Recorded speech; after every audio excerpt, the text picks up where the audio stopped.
In this video, we'll show you how to add media to your Slickplan content pages using image, video, and document blocks. From the left-hand toolbar, drag in an image, video, or document block, or just click to add one to the bottom of your page. Each one is purpose-built to handle different file types in your content workflow.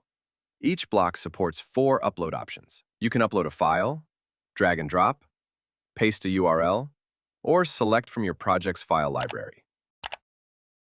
After uploading, you can add a caption, and in the case of images, alt text as well. Hover over any file to download or remove it. You can also duplicate the block, leave a comment, or scale images and videos up or down. Click the gear icon to open settings.